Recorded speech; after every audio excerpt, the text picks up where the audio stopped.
We are here once again to marinate the internet in our broth. Juices. I just wanted to say that. I just wanted, I don't know why. It sounded a lot better, but I thought, ladies and gentlemen, welcome to the Hate Bit Podcast. I am your intrepid host, Yell Chaos, and we got the show off on the totally wrong foot, which means we must be doing something right. So, unfortunately, we must start off with some bad news. A member of the Hate Bit family did pass away, but he's here with us anyway. Alpha Omega Sin, ladies and gentlemen.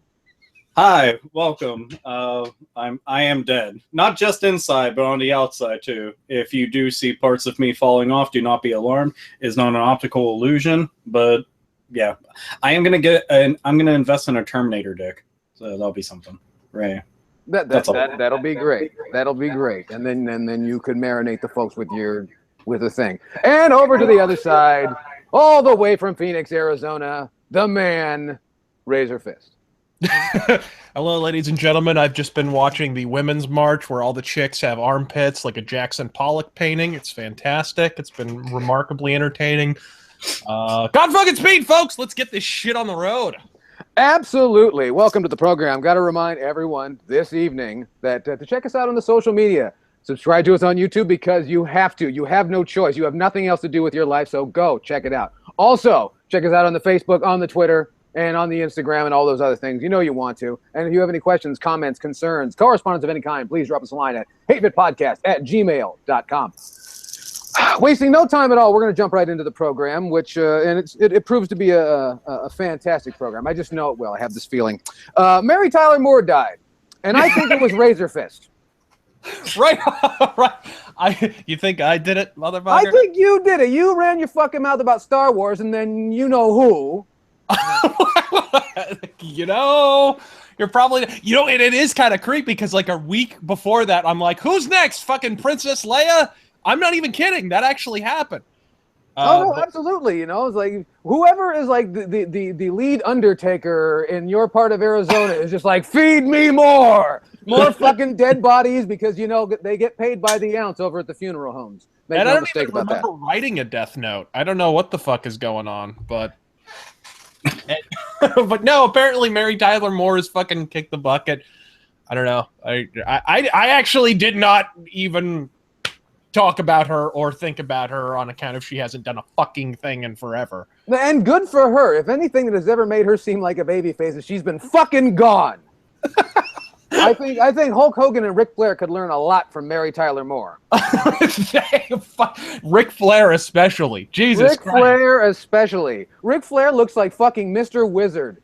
Can I ask, how did Ric Flair get a podcast? Wait, Ric Flair has a podcast? Ric Flair has a podcast, ladies and gentlemen. The man who cut those promos in WCW. Tasmanian Devil promos. That man has a podcast. Like, how did Lemmy not have a podcast is my question. What the fuck? Before his death, how did we never Lemmy had a life. Podcast? How has Keith Richards never had a fucking podcast? Like, because Keith Richards has a life. Dude, you know what I recently, just earlier, I was finding stuff that I want to use in response to people, and I came across the one video. It was Ric Flair cutting a promo on Triple H. It's when they were feuding. It was like early 2000s, like 2003 or some shit. And Flair, his head was stitched, and just recently, and he just starts bashing his fucking forehead like this, and the blood was just like, oh. Right the fuck out. Dude, it went from 0 to fucking like 15 layers of Crimson Mask. Oh my god. Just like that. And motherfucker, he just like went full on barbarian, started wiping it all over himself. I was like, dude, this shit is like, it's beyond vicious, beyond broken legs Sid Vicious. It was just fucking brutal, man. I'm like, well, it's really sad. It's got to be rough when you're Ric Flair and you're rubbing blood all over your fucking body because it's got to get stuck under those moob flaps. Those fucking Jesus. That man's been wearing. He's been wrestling in a shirt since he was like 30. Like what the fuck? How do your tits sag at 29? How does that fucking happen? Well, thankfully, his daughter, she was smart enough to get breast implants, so she doesn't suffer from that. So, Charlotte, good on you. She's still You got did his that. love handles, though. She's got Flair's ass. So, like, no matter what, like, I think at the right angle, Charlotte can be pretty, but then I just think of, like, you know, Space Mountain, and then all of a sudden I'm like, oh,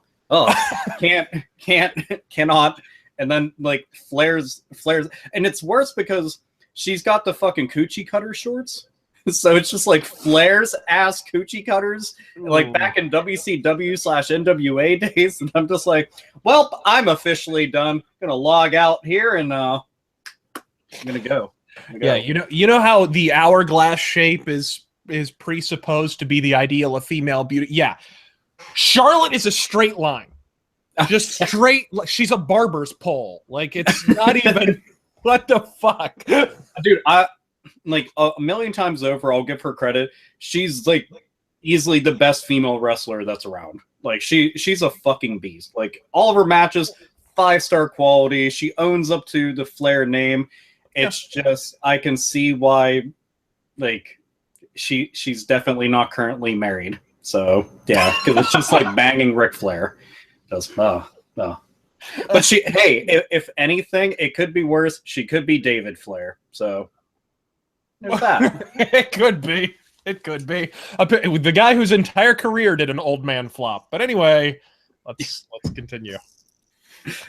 But Mary Tyler Moore is dead. Yeah, so we managed to bury Mary Tyler Moore and the Flairs. We did. Yeah, a Ric Flair flop.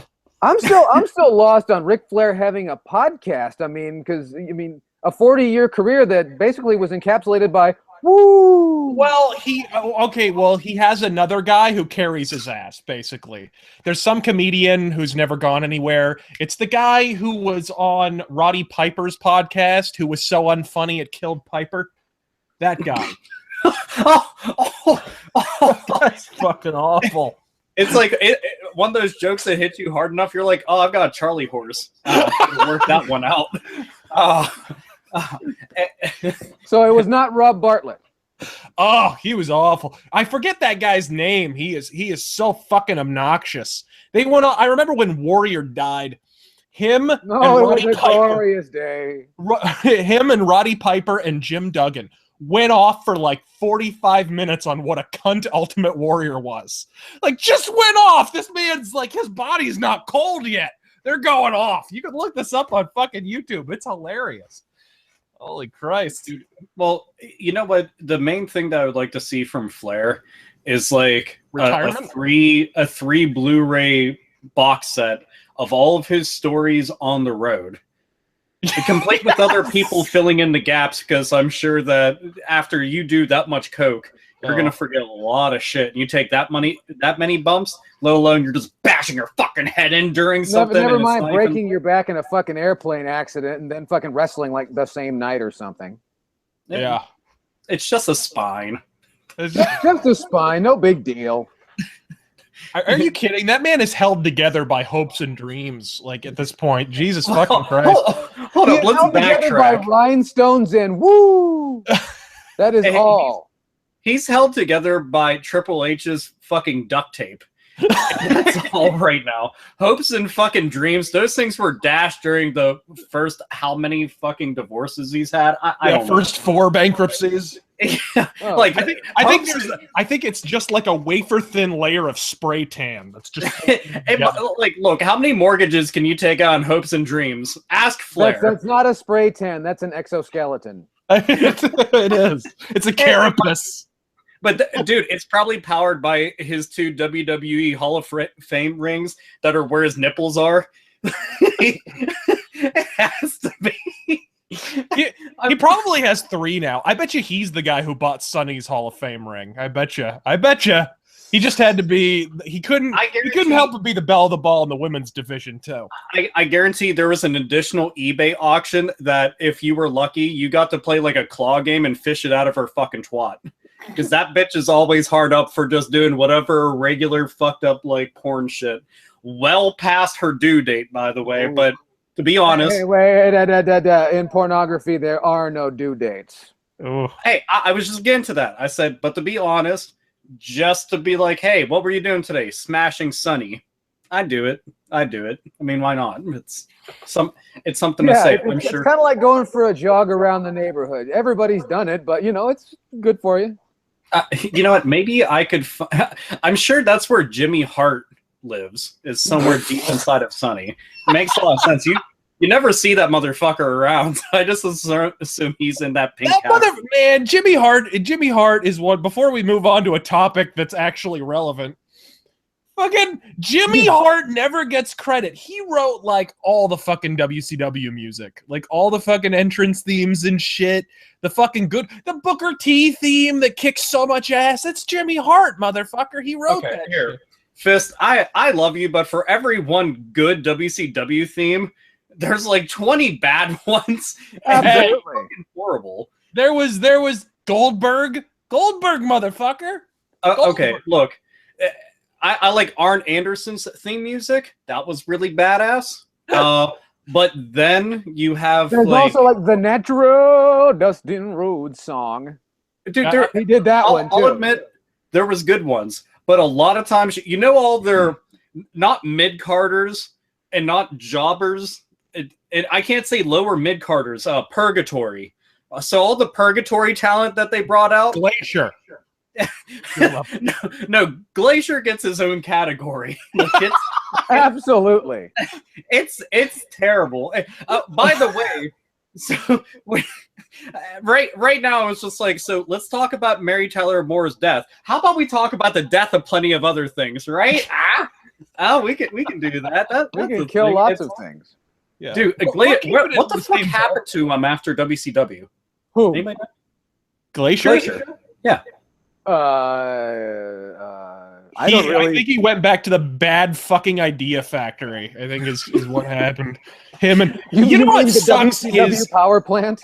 You know what sucks is like Canyon got sucked into that whole thing because Mortis was badass as fuck. Oh yeah, big Mortis was the shit, and Mortis was like 5 times more over than Glacier too. Is the hilarious part. You watch those old matches, and there's this huge pop for Mortis, and then Glacier comes out, and it's like. That was such an amazing point in history to where the characters were fucking action figures first, and then let's try and make them wrestle. Oh yeah, dude, they were Mortal Kombat characters first, and then they were action. Okay. Look, you know that you should probably shit can an idea when several nitros in a row, you can hear the cotton candy guy whenever your entrance music hits. Cotton candy here, cotton candy, and the entire crowd is just this. Which, incidentally, speaking of the cotton candy machine, I think that's how Arn Anderson fixes his hair. Actually, I think 'cause he just right into the just like how Bill Goldberg does his hair in the Shino Bolo. Yeah.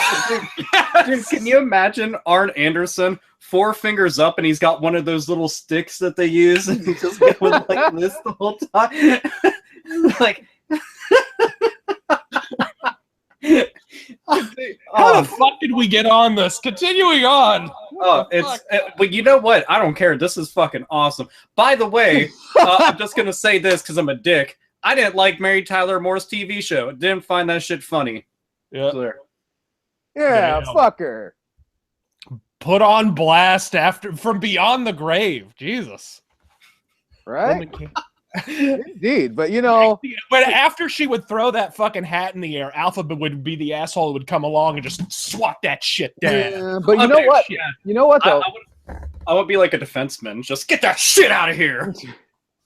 But it's interesting because that this did come up because speaking of old left-leaning bullshit, the New York Times. Okay, let me tell you about the New York Times and their old left-leaning bullshit. They dropped comics from the bestsellers list, not just the comic books, the hardcover comics, as well as graphic novels. Razor Fist, you laughed at me when I brought this up earlier, and go ahead and wax on that for a minute. Yeah, here's the thing about comics is no one fucking buys them anymore. I hate to break it to you. I mean, look, graphic novels are great, and I recommend them all the time. In fact, I just got back from the comic store.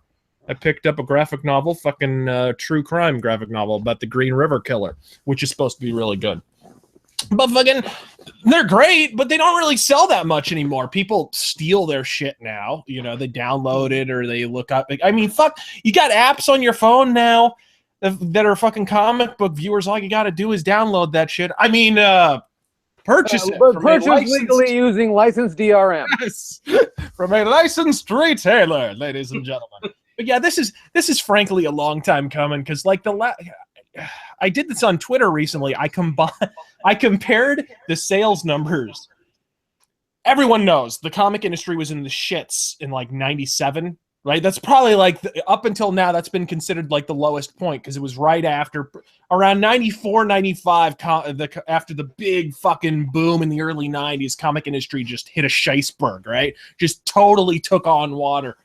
And by like 97, Marvel was declaring bankruptcy. DC almost went out of business. And DC was owned by Warner Brothers at that point. Like, they were a fucking subsidiary. There's no reason they had to go out of business.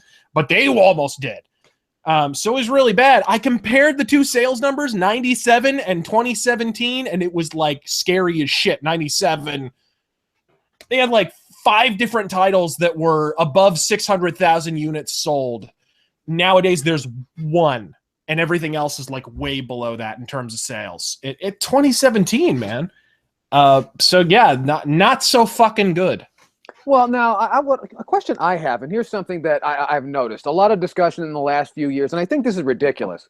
That a lot of those sales lists do not include digital sales. Have they caught up with that yet?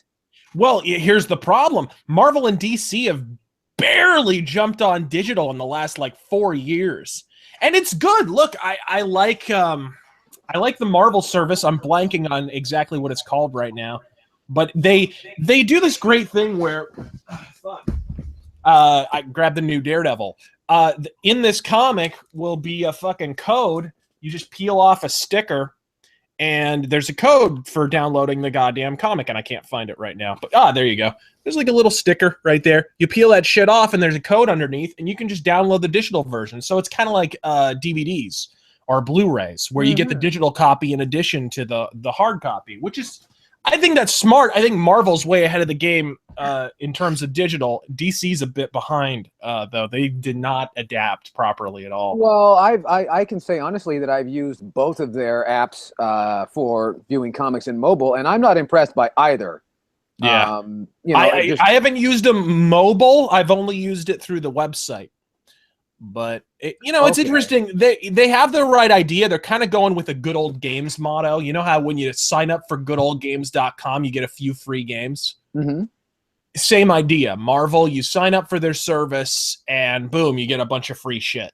And so it kind of starts you on the path of reading. Oh, absolutely. I'm sure they're sitting. Do you have any idea how much fucking Captain America versus Hitler they're sitting on? No shit. No, they got bullshit that doesn't fucking matter. There you go. It's a good idea. They got a huge backlog. A lot of that stuff hasn't been in print in a long time. A lot of it you can't get anymore. So, and if you do get it, it's like $45 fucking for a big ass graphic novel nowadays. So why the fuck wouldn't you? I feel like if they did anything digitally, I would just look at what works out there and just apply your medium to it. And that's look at something like Netflix and Hulu. Yep. Pay one amount a month, and you get total access on mobile, browser, and tablet and all that shit. See, right now, I think they're going with more of like iTunes model, where it's like, oh, you pay X amount for a book, or you pay X amount for this if you want to download it. The way they're doing it, and like when you said, when you get a code when you buy a physical book, so it comes along with it, but the people who want to be customers at home, like, in the 21st fucking century, those people have to pay extra. And I think that's kind of ridiculous. And that's you're essentially digging you're digging your own grave with your own stationery. I don't see who that helps. So, yeah. And it's kind of hilarious because it's hilarious and ironic and yet completely apropos that Marvel have been the most PC pissants in history in the last several years. I mean, they're like, fuck, we got to make Thor a female. We got to make Captain Marvel a chick. We got to have our superheroes crowing about the patriarchy and shit in the last few years. We got to make Daredevil, gay Asian, like it just, there's literally no limit to the political correctness at this point.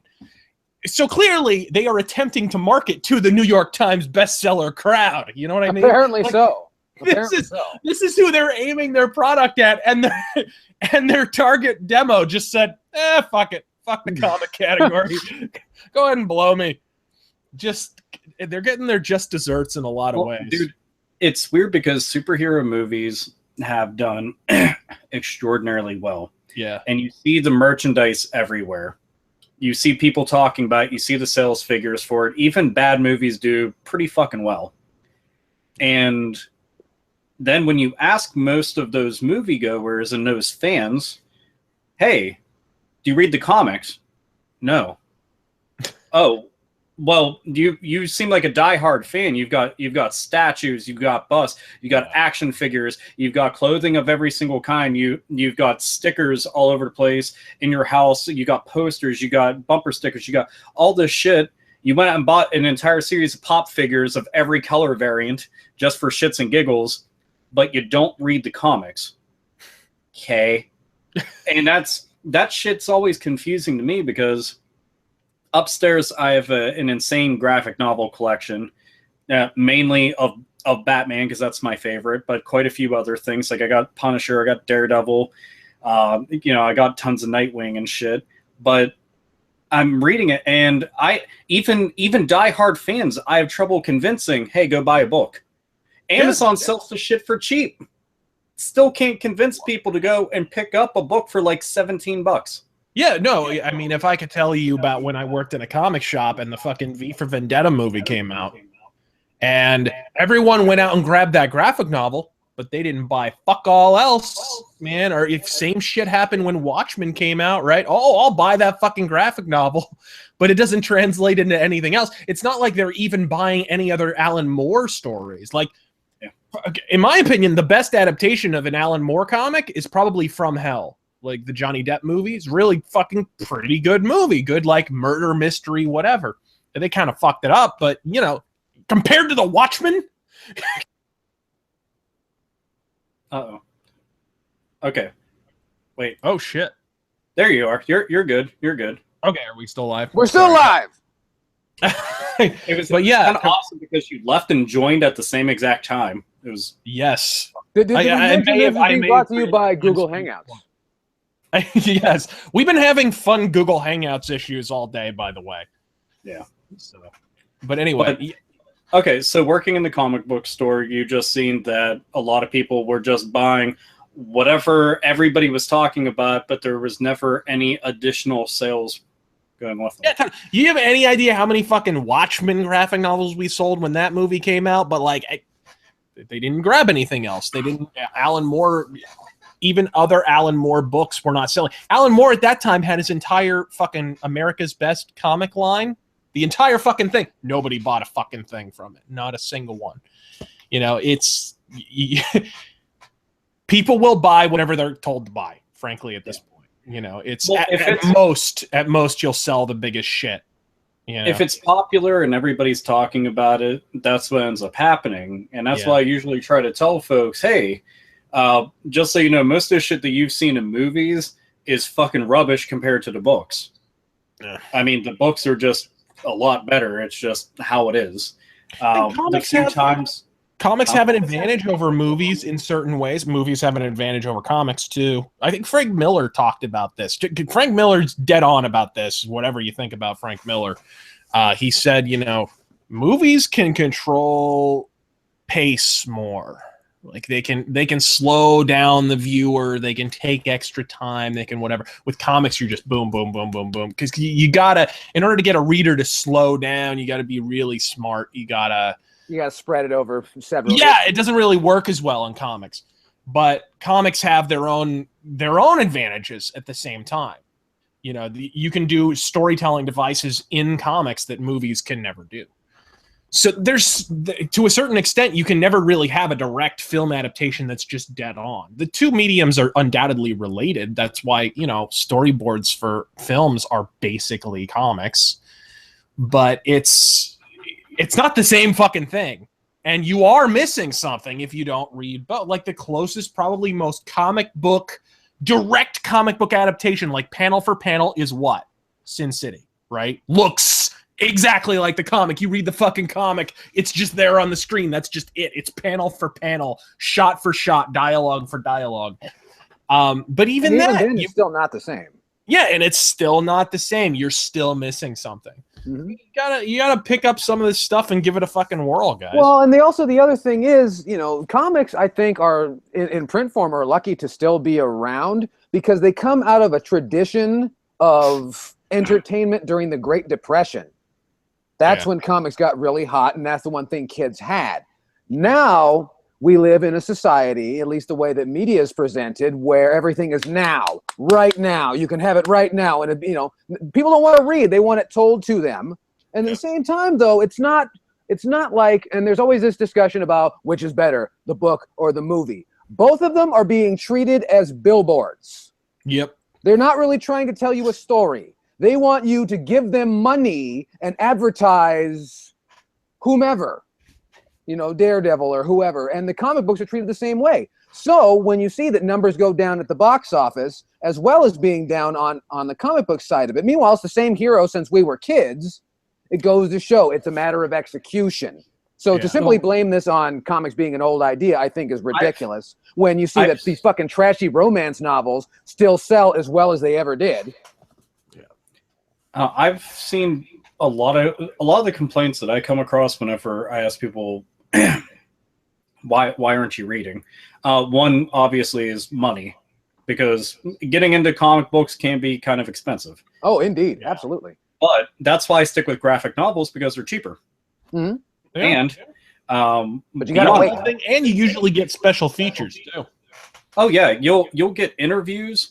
You'll end up getting storyboards and shit. It's really nice in some of them. You get to see all the covers and shit. And I don't know, it's kind of cool. But the one thing that I consistently, I can guarantee both of you have come across, especially Razor Fist, is that people find it to be a daunting task to jump in, even if they like a character a lot, to jump in because there's so fucking much, it's overwhelming. Yeah. Well, which is understandable. It's understandable, and I think that's why characters like Batman, like Daredevil, like I don't think Superman has this as much, but the characters that have like an origin story that stands apart, like how Daredevil has the Man Without Fear, Batman has Year One.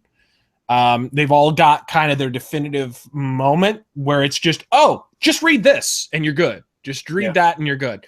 Those characters tend to drop off less than others. They tend to have kind of their dedicated fan base, and at least that fan base doesn't move. And then occasionally they can gain depending on whether or not there's a movie or something out. So, and unfortunately that's not happening as much. Instead, what Marvel and DC are doing is, oh shit, sales fell off. New number one. Here you go. Like, fucking, this is ridiculous. Look at this. Look at this shit here. Fucking, this is Daredevil number 15. This is the newest issue, or this is the second newest issue. This came out last month. And they're starting a new story arc on it. So what do? To fucking trick the reader, they put number 1 in the corner. It ain't fucking number 1. It's a new story arc. But they put number 1 in the corner just to trick you into thinking it's goddamn number 1 to pop the fucking sales. It's shameless. Well, that kind of shit, like I try to explain, like I had one friend down the other day, and he's a huge Marvel fan, and he was asking me about DC. And I told him that I read most of my Marvel stuff at my friends' houses because they had way more than me, and I didn't have to buy them because I could just borrow them off them.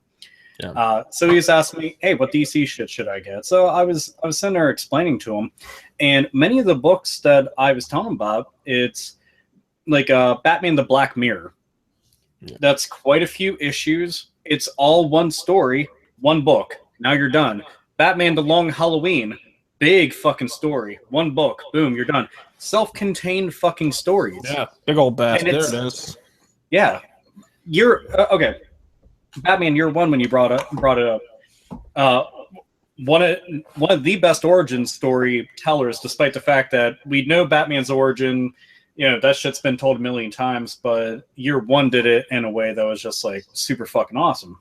Yeah. And I just don't understand what's so difficult about just picking up a story and just, here's this adventure. You don't need to know anything else. You know who the character is. Just go. Just go and enjoy it. I don't know. I guess like they still, because there's, you know, a character might show up and they don't know who the character is. Well, so the fuck what? They'll tell you. You'll hear their name. You know, and it's sad too because like it would seem like there would be an easy out around that where you just let's make each issue kind of an episodic idea where it's just, you know, you have a loose continuity, but mostly it's just here's your mystery of the week or here's your bad guy of the week, or like it used to be in the Silver Age a little bit. It would seem like that would be a solution so that people don't have to be daunted by continuity as much. But it seems like the books that do that, people don't really fucking buy. Like Detective Comics has done that for a long time. The Detective Comics has been kind of mystery, Batman mystery of the week, whatever. And it's consistently sells lower than Batman, even though it's the original Batman title. Which is ridiculous on a lot of levels. But that's bullshit, because I would recommend to anyone who likes Batman but is daunted by continuity or whatever, go out and pick up the Paul Dini Detective Comics shit. Yeah, there's 2 volumes to that. Yeah, there's and they collect them in volumes. But seriously, if you just go to your comic store and find some of those issues, they got really cool ink washed covers by Simone Bianchi.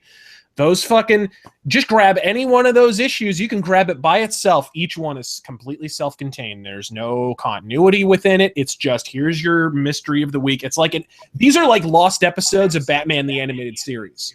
You know, same writer actually, which is really badass. So like, go with that as far as I'm concerned. But no, I think a lot of these issues, and the reason this was taken, this New York Times comic bestseller thing was removed. A lot of it is just fucking self-inflicted. It's just an industry that doesn't have a fucking clue right now. Well, and not only that, I think it's a matter of that the fucking New York Times needs to cut some jobs, and they decide to make it look like somebody else's problem. Yes. So, but then, well, they're going to be cutting a lot of jobs after that fucking election coverage, I suspect.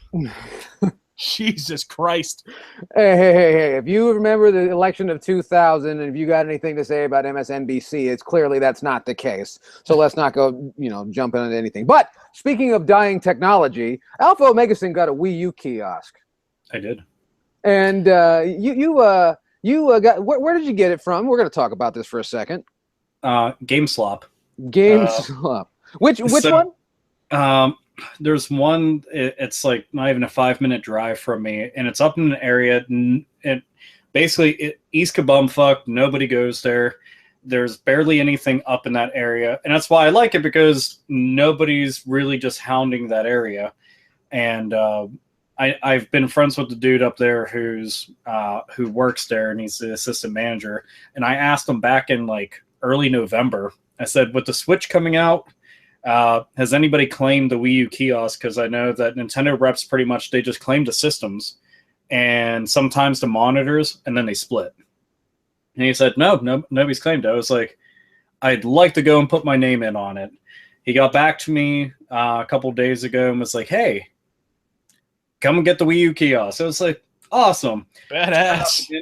It didn't have the Wii U demo console with it. Those things are fucking expensive, and most companies do not want you to have them.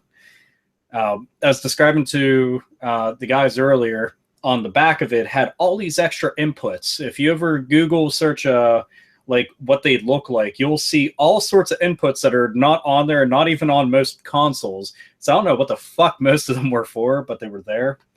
And yeah, the downside is it came in pieces, so I have to reassemble it, and I have to wait until tomorrow to get paperwork to figure this out, because it's like a Lego set on steroids. It's just Jesus, dude. I was given a bag, and it's just filled with screws, and it's like 4 different types of screws, and I just looked at it and I went, oh fuck. But it's really cool. It sucked loading this into a hatchback, because I stay in shape. Picking this thing up by myself, I felt like I was just going to shit my pants the whole time, because like I let him have the lighter side of it. I took the heavy end, and dude, it's fucking solid. And this thing is like at least 6.5 feet tall. Like it's ridiculous. Well, I mean, you could say that honestly. The Wii U, pants shittingly fun. It'll be kind of cool though. I can't put it in here because, dude, I've maxed out this fucking room. Like there's like a fart worth of space in that fucking corner over there that's not occupied with anything yet, and that's about it. Point of order, that's gonna heavily vary based on the fart. That's where it goes. That's where it hangs out. Like a Jim Sterling fart. I think you need a bigger corner. Actually, you need a bigger house. Yeah, I was about to say, but like we could just take it to a dining hall, perhaps. That seems to make sense. Or an Indian casino. No. But dude, it's gonna be weird because walking into a living room, it's going to be horror movie posters, metal posters, Wii U kiosk. Like, what the fuck is this? Why is this here? I need to get a white Nintendo Wii U though, because I want it to match, just so it's not all weird. But yeah, free, not bad. Can't complain. And you said that the display in there is not an ordinary TV. Yeah, dude. So it's like this fucking thick. That's what she said. Like this fucking thick. And I was looking at it. I figured that it was going to be Toshiba because Toshiba's they've done screens for Nintendo products like numerous different times. Well, it was them or Sharp. Fuck, now I'm forgetting. Both, I think. But I was expecting it to be like one of those brands. Nope, it's Lynx. Like Atari Lynx. As in, like, failed abortion of a fucking handheld that somebody tried convincing me on Twitter is good. Well, hold on. It's good if you compare it to the Tiger Gamecom. You know what? Actually, if you compare it to Tiger anything, it's all right. If you compare it to one of those little Tiger fucking $5 games you buy at Walgreens. Fucking... You know what? I'll have to debate, though, because the Tiger R-Zone's pretty badass. You look like a complete fucking idiot just running around with that fucking headset over one eye and shit. You look like a sci-fi movie original character just running around having a good time. I was going to say, you look like fucking Universal Soldier. But it's like looking at it, I was like, Lynx? Lynx? What the fuck is that? And there's lots of brands out there. Mostly whenever I go to Walmart, I'll see like an LCD brand. I'm like, what's that? And it's just like, blah, blah, blah, blah. And I'm like, I've never heard of blah, blah, blah, blah. But I guess they're selling that one 40-inch for $150, and it's a 720p. And it came out this year. All right. Oh, so it's a Nintendo Switch. No. Well, see, saving money all over the place. That's who Nintendo got to make the screens, and I'm like, and the screens were made by blah blah blah blah. You just got to look under there; it's somewhere printed. But dude, this is the first kiosk I've ever gotten. I have a short list of them that I want, and this one I thought would be kind of badass. And like if I get my hands on a Sega Saturn and PS1 kiosk, I'll be happy. But this is a good start. Not bad. I don't know, man. I've seen some fucking ugly PlayStation 1 Oh no, they are. Kiosks. Look, they look like shit. They really do, dude. No, it's awful. That's the thing. Like I remember, I don't know why you want these kiosks, because I remember vividly the fucking Nintendo 64 kiosk at Walmart when Star Fox 64 came out, and the joystick was floppier than Bob Barker's dick. You wind up like more than 2 kids play this fucking thing, and it's just caked with like, it just looks like soot. Like, well, see, luckily with those, you can swap out the parts, because the old kiosks, dude, they basically, in school, whenever they had the cart with the television and you were excited because you knew you didn't have to do work for a little bit. Yeah, they basically just took one of those and decided, yeah, we'll just like shove a fucking system inside this bitch and a little bun in the oven. All right, go play your fucking games now. Yeah, I just don't get it. Like, what are people doing? Like, who's playing these things? Chimney sweeps? Like, what the fuck? Dude, they're filthy. They're caked in dust, and they're like, it looks like the joystick was run over with a steamroller. Like, what the shit?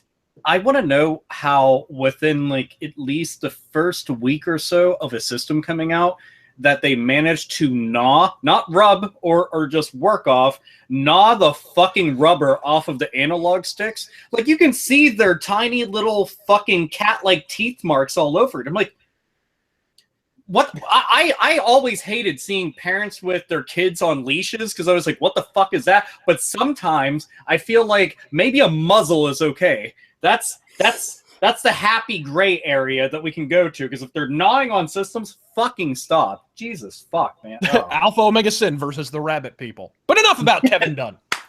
Oh! You have to watch a lot of shoot interviews for that to be funny, by the way. Oh my god. But anyway, speaking of the Wii U, the Wii U here in its dying breath, it has been announced, it's been known for a little while though, that the Legend of Zelda Breath of the Wild will be the last release on the poor, dimly faded Wii U. The Legend of Zelda Dying Breath of the Last Game. Oh my goodness. So, there, we got a full title for it. Yay. It is. You know what? If there's ever a way for the system to go out, a Legend of Zelda game, not a bad way to go. Yeah, not a bad way. Not a bad way for a system to start either. To the Switch's credit. Yeah, but I remember not long ago there was a lot of people that said that the GameCube would, or the Wii U would suffer a similar fate to the GameCube. And interestingly enough, one of the last titles released on the GameCube was Twilight Princess. And again, that transitioned into the Wii, which was fucking gangbusters, and now they can buy all of Asia now if they want, I think. Yeah. So is this something that we're going to expect? Is if you see a fucking Zelda game come out, your system's fucked. Yeah, it's just a farewell message to a system. And what makes less sense about it is if you know anybody who works retail, Nintendo hasn't sent out systems at all. Like, Wii U's are fucking gone. Yeah, they're gone. Well, they ceased. I know they said they were ceasing production in like October. Yes. Yeah. Well, I thought it was kind of weird though, because I thought that they'd at least have like one more last heave ho during the holiday season. Nope. No, yanked those motherfuckers. You couldn't get them for Christmas. I want to say, I did not. I even went looking, and while the SKUs and all the, all the tags and all the pricing information were still there, gone. You couldn't find one. There was still demo kiosks, which now Alpha Omega Sin has all of them, so you can't get one of those either. But in fact, you go into a lot of the retail. I went shopping the other day, and there's a big fucking section off thing that says Nintendo Switch. Don't fucking look behind you. There's no Wii U back here. Nintendo Switch, March. So they want you to hurry up and fucking forget this thing. Yeah. Well, it's the biggest console failure, unless you count the Virtual Boy, which who does? Well, the biggest console failure in the company history, which is pretty. I did not expect that from the Wii U. I will say, you have to put this in relative terms.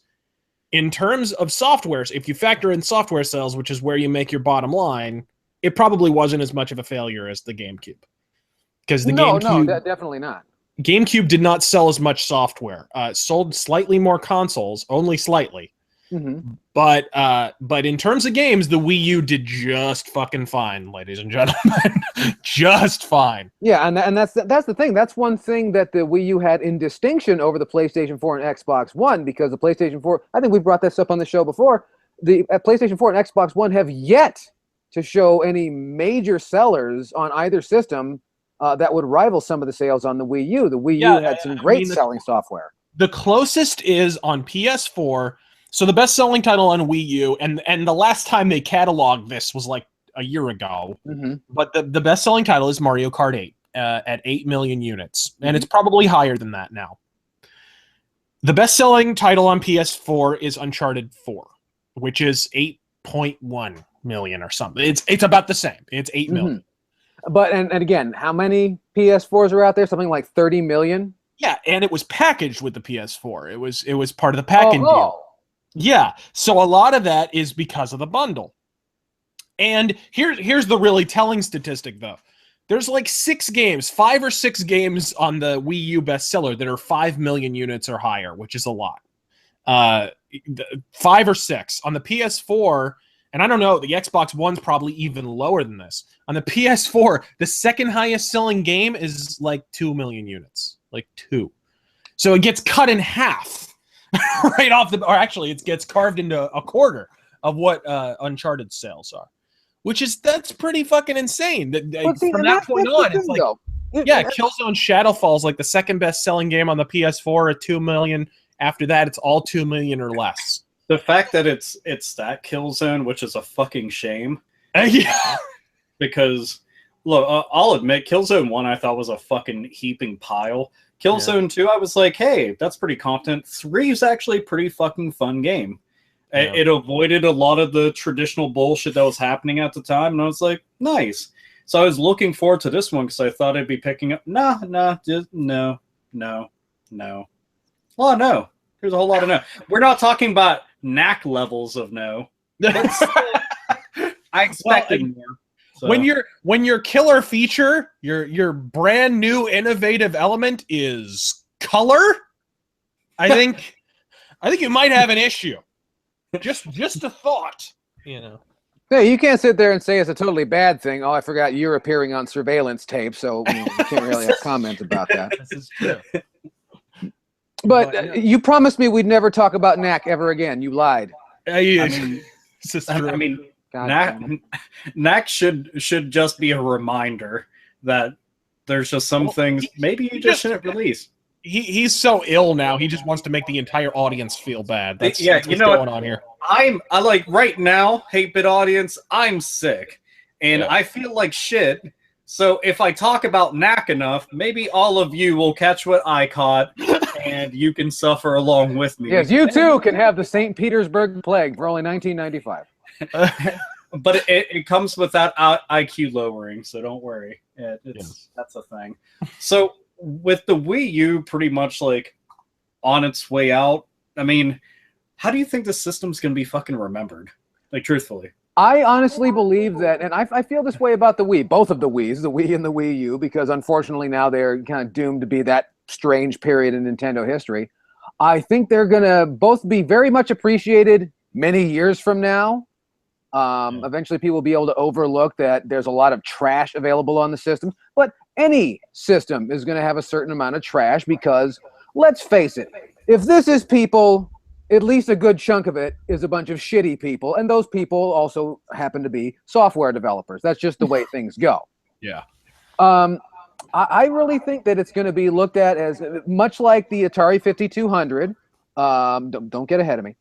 While it was a very forward-thinking, forward-looking, machine, maybe it was, and you could say maybe it was, they made a misstep. But when you look at the sales figures on the software, they clearly know how to sell software. They made advertisements for the software. They had the reverse problem on both consoles. Yeah. We sold a shitload of consoles, but good luck selling a game. A game that wasn't Wii Sports or fucking Wii Play. Well, that's the thing, is when you talk about it had, some major sellers, but compared to that, how big and expansive that library was, you'd think there would have been more. But as we talked about on this program, but they could sell consoles like crazy, but games not so much. Because that machine, let's face it, that was a Thanksgiving bowling machine. It was. It really was. It was the family device. It was the Tickle Me Elmo of 2007. And the Wii U was just, they couldn't sell consoles for shit. But they would sell, it was insane. Like, their number of games was so completely inverse in proportion. Well, and I think something that was very clear very early on is I think they had no fucking idea what sold the Wii. Yeah, none. I think they thought that, and I think you and I have gone over this a few times, about that name was just going to carry it.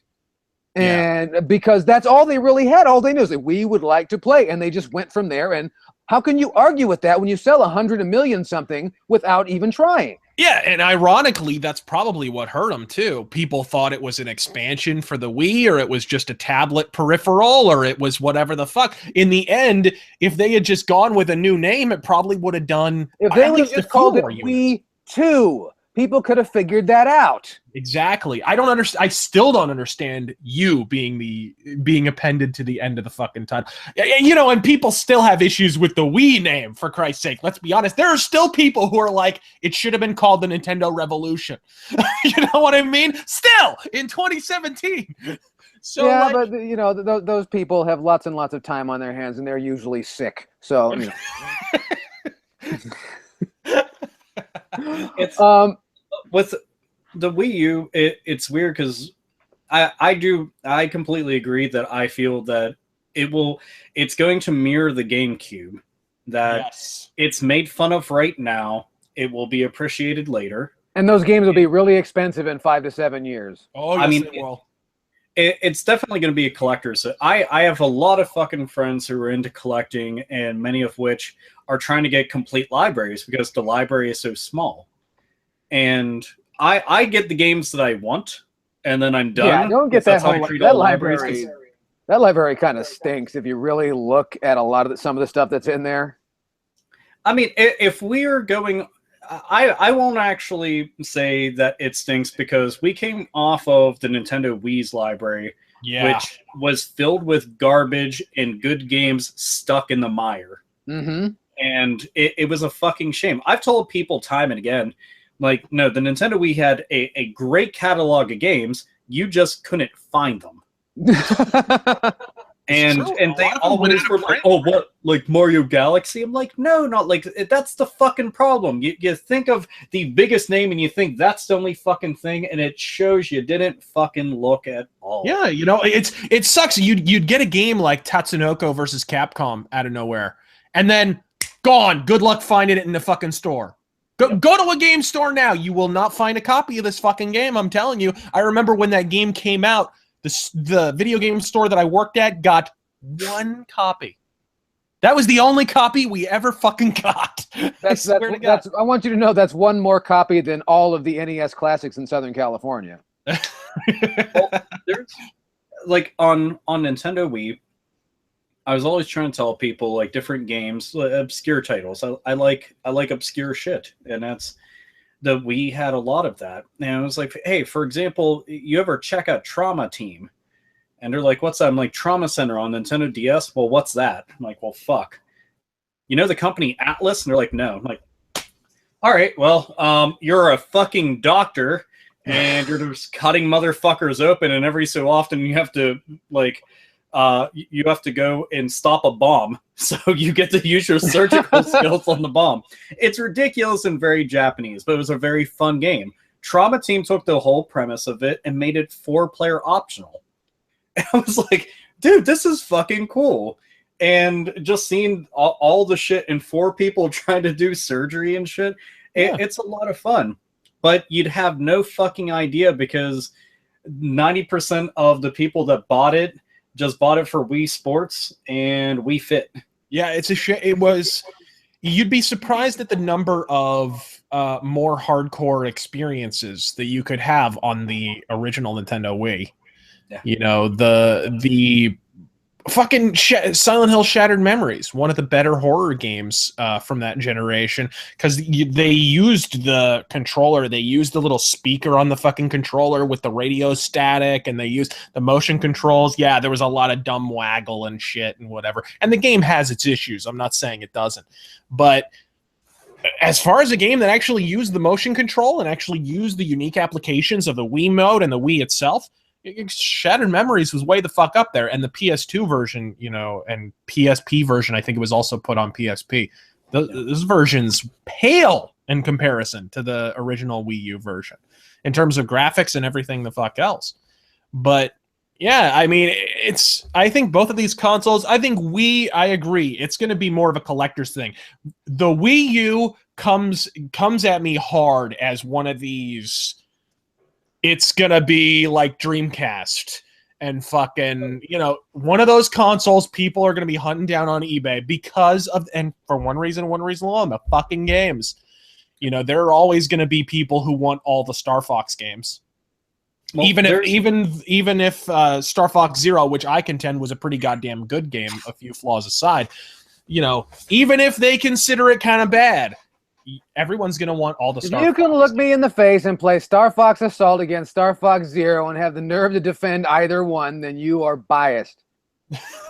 I do think that there's going to be one thing that will happen with the Nintendo Switch that will make the Nintendo Wii U, for some, a little less desirable and a little less special. And that's, I can foresee quite a few games being ported from the Wii U because they're that fucking good. And Mario Kart. They're going to need software, plain and simple. Yeah, it's got that tablet controller. The was it Mario Kart 8? Was it Mario Kart 8 Deluxe? Is that what they're calling it? I forgot. Yes. Yeah. Mario Kart 8 Deluxe is like got a whole bunch of new shit, and it'll probably have like a little beefed up like graphics and shit, just slightly. Legend of Zelda, Breath of the Wild, that's getting ported, and I can imagine that we're probably going to see Super Smash Brothers with all the DLC characters that brought over, and that will give people a lot of time to just wait and until they're done developing a new Super Smash Brothers game and a new Mario Kart game. So you get things to tide you over, because if they're banking more on this selling than the Wii U did, then yeah, you can't possibly sell less. It can't. It can't. I mean, it sounds shitty to say this.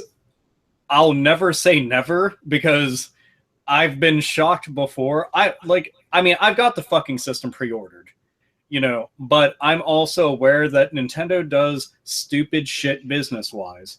They're like the Rain Man when it comes to making video games, but they just got a case of the tism when it comes to making business decisions that end up ultimately biting them in the ass. And it fucking sucks, because I like the company a lot, but man, the fucking Wii U, that shit just... and that's why I think out of the gate, I think no matter what happens, Switch will do better than Wii U. How much better depends on what they do with it. But by virtue alone of the fact that the name is different, and they know it's, okay, this is the new Nintendo console, there's a group of people who did not come within 50 yards of the fucking Wii U that are actually going to pick this thing up. So I think by itself, baseline, it does better than Wii U, no question. It would be difficult. They would have to fuck absolutely everything up and more besides. The only thing that's going to fuck with Nintendo right now, and I say this from the perspective of basic bitch consumer that knows dick. Yeah. And anybody who's worked retail knows that there's a lot of them, but they got money to spend, and they're trying to buy it for their kids and their significant others and all the other shit. But it's going to be hard to try to explain to them what the fuck the Switch is. Is this a console or is this a handheld? A lot of this is going to be up to Nintendo to explain. It's both. It's a portable console. And, but what about the 3DS? Well, that's its own system. So this is not that. No, these are not the same.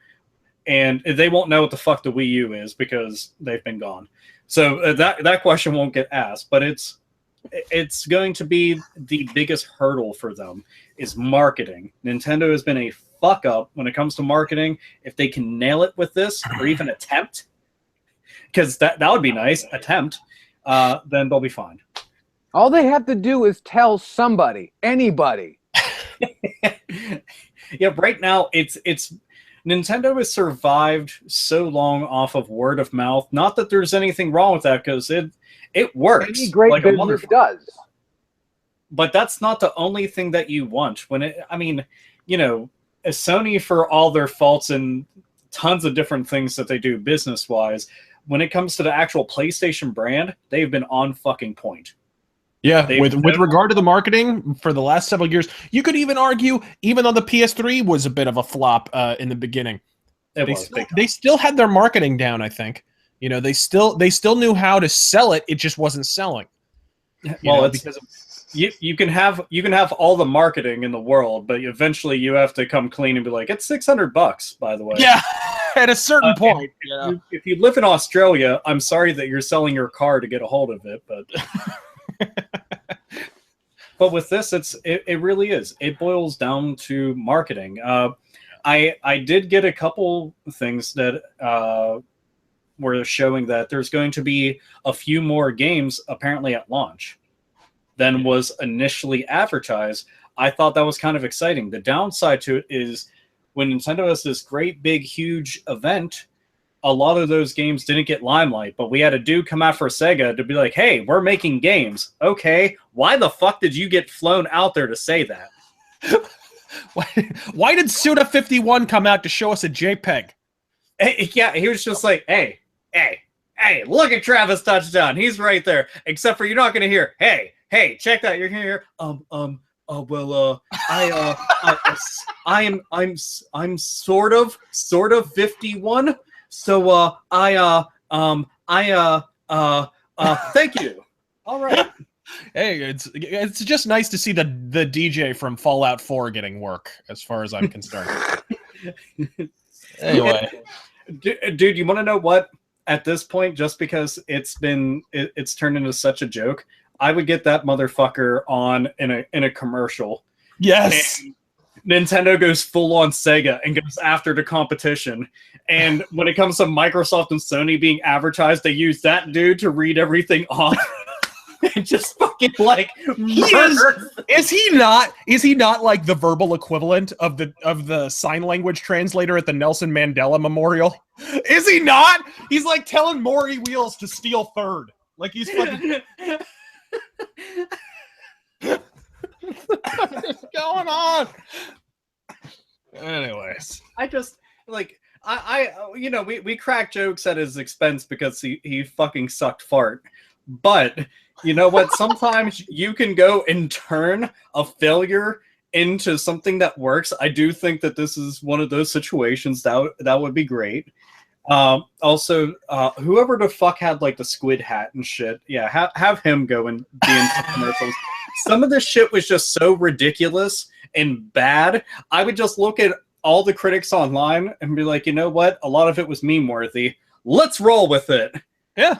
There you go. But you know what? The silver lining in having all those asshats walk out and say, "Hey guys, we're making a game," in front of a black screen with a bad translator. The silver lining in that, and there is one, believe it or not, is that those games will probably materialize in the next 2 years, which means the first year we already know we're getting a new open world Mario, which is always going to sell.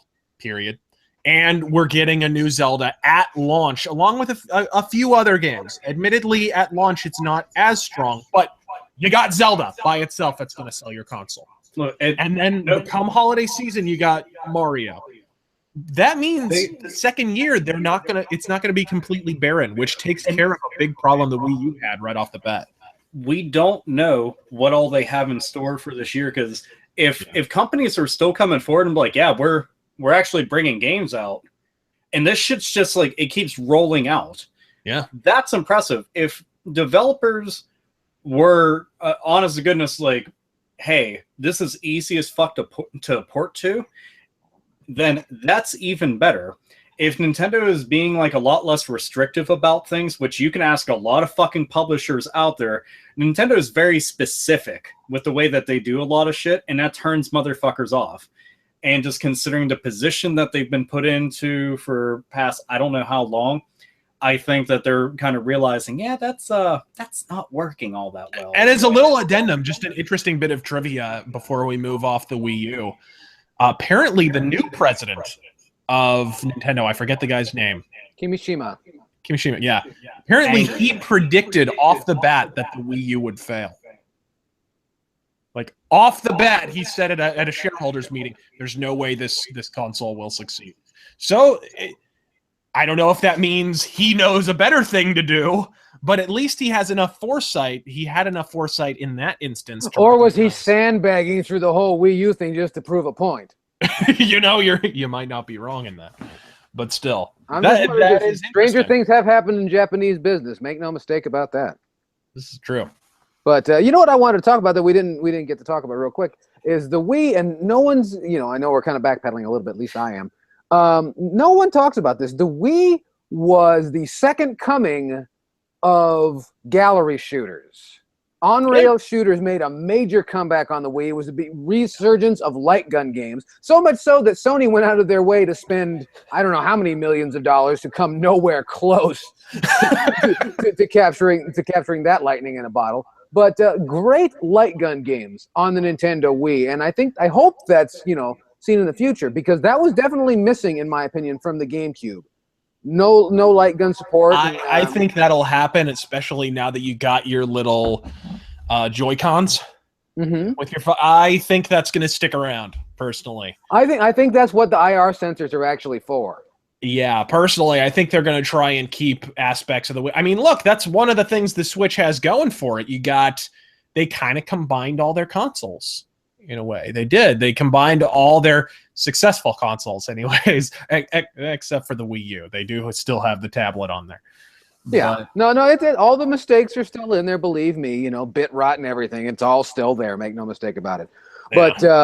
But I will say this. This is a huge point in their favor. Is the fucking I've been saying for years. I think I may have even mentioned it in a few videos. I do not understand why, when we've got flash drives the size of a fucking dust mite's dick that can hold 3 terabytes of information, why we're still fucking around with Blu-rays. I don't understand why we're messing around with discs, especially when it sounds like a fucking jetliner starting up and the Nintendo Switch is actually getting back to, hey, we're going to be a cartridge console again, except it's going to be a little thumb drive. It's going to be a tiny little fucking, you can fit more information on there anyway. You know what I mean? That's a huge point in their favor. This is the closest that we're getting to having Hue cards and whatever the Master System cards were called. I forgot if they had their own name, but yeah. I want to say they were called Say cards. They were what? I want to say they were called Say cards or something like that. Really? Yeah, something like that. That's a horrible name. Horrible name. But this is as close as we're getting to it. Like I've talked it over with some friends, and they said, "Well, I'm interested in the write speed or the read speeds on the cards, because if it's extraordinarily high, then this system's going to be expensive as fuck." I'm like, well, you would also have to have really high read speeds for any kind of a console out there to go and read off of a disc. Because, and on top of that, you got to have a big beefy hard drive to install most of this information on, because the way that they put all the information on a disc, it's not like the center of it's the beginning of the game and the outer rim is the end of the game. It's not that. And some people really think that. I'm like, this isn't a fucking record. Shut up. It doesn't work that way. Not only that, but it's like, and you got to read off the goddamn thing, and it raises the temperature in your freaking living room by like 10 degrees. Because it's goddamn. Dude, that's one thing. Like last generation, I love the PS3. Like the longer it went along, the more games that came out for it. And I was like, bitchin' system. Loved it a lot. Man, if you listen to the PlayStation 3 sometimes, you swear that it might be a fucking furnace, because this thing is just, it sounds hellish. Like, it is fucking horrifying sometimes. Like, god damn. Those fuckers get hot. I can't even play the PlayStation 3 in the summertime. Otherwise, I will fucking die. Dude, yeah, it is. And then you got the Xbox 360, which sounded like a fucking Concorde jet getting ready to make a transatlantic flight. Like, what the shit? And dude, the inside of those systems, like it was weird, because last generation, and it's odd because I didn't say it like during PS2, Xbox, and GameCube at all. I said this a lot last generation, that these systems are so fucking wimpy. Like like anything is going to kill them. They're just gonna like collapse and die no matter what. And it kind of sucks because they were fucking expensive. Yeah. And so far, I mean, I've got a PS4, I've got an Xbox One, I've got a Wii U, and none of them have fucked up on me. Fingers crossed. Right now, the PS4 is probably going to start smoking just because I said shit, and the Xbox One's going to go, "Hey, are you ever going to plug me back in?" And be like, "No, I'm just going to not do that anytime soon." But it's, why would you own one when you already have a PC is the question that you would have to ask. Because he's allergic to money, that's why. Hey, I wanted Rare Replay, and that's not on PC. And all right, So there, there's that. You got a bunch of Nintendo games for $489. Hey, I got them in HD without tinkering with the emulators that are already pre-existing on my computer. So, What are you gonna do next? You gonna hire an in-house fucking technician? Gene, set up the Xbox for me. I just have too much money. I fucking wish that would be so awesome. Dude, if anything, I'd hire them to dust. I'd hire them to dust my consoles in these shelves here. You know how annoying it is to move all these figures to go and dust all the fucking time? It's basically like, all right, well, I got a day off. Cool. Now I can go and do that. It is fucking terrible. I have a Kirby plush. Tuberculosis fucking cleaning my shelves. Fantastic. It's so annoying, but I mean, they're deep shelves. Like, right now, by the way, I got all the Yakuza games set up over there because I was like, I'm going to take a swanky picture for Instagram. Yeah, I'll go and take that. And did you make the duck lips? Huh? Did you make the duck lips? Was that? Oh, no, I wasn't in the picture because there's no fucking room. There's just Yakuza, and that's all. And Godzilla. Godzilla's there, too. Godzilla's badass, by the way. And Godzuki! I fucking hated Godzuki. Like, oh my god. I hated the fucking cartoon, right? Those fucking kids that would talk to Godzilla and shit. I was a little kid and I wanted to beat the shit out of them. I fucking hated them. I hated them. I hated fucking Godzuki. I was like, fuck all of you. Godzilla was too goddamn nice, by the way. Yeah. Too fucking nice. I just wonder if Godzilla, but like, what's the deal? Why does Godzilla murder and rampage millions of innocent Japanese? Then he sees a gaggle of white kids and he's like, you know what? I think I'm going to fight crime with them. I think that's all I'm going to do. Is he just racist? Like, what the fuck is apparently Godzilla's a white supremacist. Like, I was just expecting, like, the Mystery Machine and Speed Buggy to be there as well. Because same fucking thing. It was the same exact regurgitated Hanna-Barbera fuck it copy pasta bullshit. But it was Godzilla. And I'm like, Godzilla's so cool, and I was just so mad. Like, at least Godzilla wasn't running down a hallway with the same background going past 5 times in a row.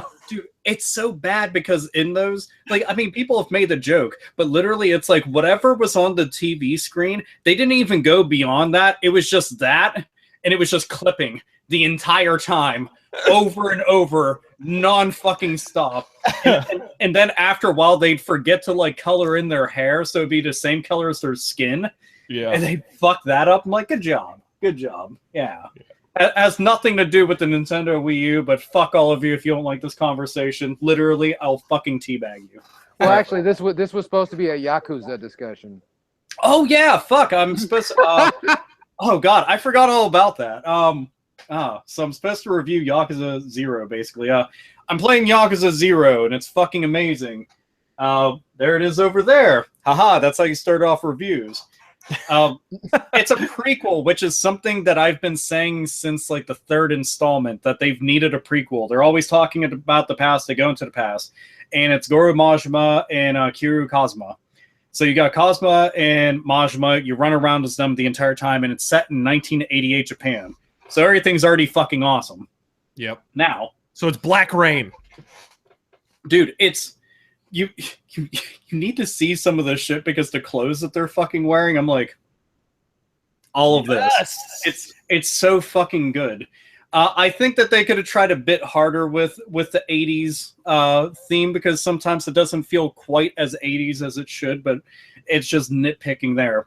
I've done nothing but non-stop side missions. There's one point where a dude is worried about his girlfriend because she just has all this money out of nowhere and she's buying lots of lingerie. You find out that she's been selling her used panties and shit on a fucking corner.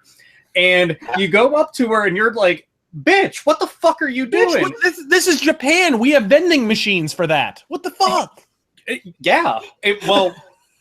You go up to her about that, and then it's like some chicks forcing her to go and do this shit, and you're just like, what the fuck? This is ridiculous. And, you know, you go and get into like a bunch of scraps and fights with people. there's one where you go up to a little fucking food truck and you're trying to go get food. This old lady in straight purple fucking hair, a big cat sweater on, she just cuts in line.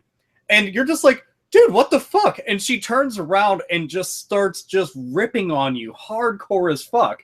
And they give you options of shit that you can say in traditional fucking RPG fashion shit. So you get to choose how it'll go.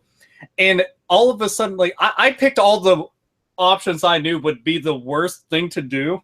And eventually she starts screaming that I'm a fucking, like, that I'm a pervert and I was trying to, like, grope her titties. And all of a sudden, like, another old lady comes up and they're both just, like, laughing at you and making fun of you to no end. And some dude comes up, you beat the shit out of him because he pulls a knife on this old broad and you're just like, I'm not going to have any of that. And he just go and do that. I eventually went to some fucking club. And there's all these hostesses, fucking tits up to their chins and shit hanging out. Jiggle physics, straight in fucking effect. I'm like, good job on that. Well, all of a sudden, there's this one dude in just his fucking skivvies, straight tighty whities, off in a hallway. And he's like, fuck yeah! And he's just fucking going to town. And I'm like, you're supposed to be scouting the area because you're trying to go and yank talent over to your own club. And you see this dude and you're just like, what the fuck? And he ends up showing up outside. All this dude is wearing is a smile, boots, and underwear. And he's just talking to you about all this shit. And what is it? I forgot his name, but it was like Master Erection or some shit. But he's a total is he fucking supposed to be poon like a hound. tribute to Hard Gay or something? Dude, maybe. You need to see this fucking dude. I mean, he was awesome as fuck, and he had Jesus abs, which was fucking fantastic. So he's sitting there, he's like, yeah, man, do you go all to like the jack-off booths and to all the hostess clubs and the strip clubs and all that shit? And you're like, no, I'm trying to go and just get talent. He's like, no. I know a fucking poon hound when I see one. That's fucking cool. We can go and exchange tips and information. First thing he says out of his mouth, he's like, exchange tips. I hope that you're talking about information. And I'm just like, this is wonderful, delightful. So many fucking dick jokes to be made and sex jokes. There's a point where you have to teach a dominatrix how to be a dominatrix because she's too fucking nice. And that shit is phenomenal, by the way. And again, tits up to her fucking chin, all to the nines, fucking leather and shit. I'm like, this is awesome. By the way, this is what I've been doing in a game with a very serious storyline. Wacky shit the entire time. It's just serious ass storyline, which is fucking wonderful, by the way. I'm only on the 5th chapter, but still. But lots of side missions with just funny as hell stuff going on. 2 characters to play as. You level up, get money, go beat the shit out of people. You can play things like Space Harrier, Outrun, and just have a blast. It's fucking awesome. It's a Yakuza game. If you haven't played it, this is the best one to start with because it's literally the very first one because it's 0. So there, buy it. That's all. See, there it is. Yakuza. Buy it. And with that, that's it for the 8-Bit Podcast for this week. Thank you very much, ladies and gentlemen. You're all fucking fabulous. Joining me has been the man in monochrome, Razor Fist. Jazz hands. Farewell, folks. God fucking speed. And also visiting us from the other side, Alpha Omegaston. I'm going to eventually sign off here and then go die. So, yeah. That's all. So he may or may not be with us next week. Anyway, guys, you've been fantastic. I want to remind you, check us out on the social media, on YouTube, all that stuff. Don't forget, hit us up, 8bitpodcast@gmail.com. I also want to remind you guys, and in my parting remarks, I am the Intrepid Yell Chaos, and I just wanted to say that Ashley Judd is a great big fucking douchebag. Good night.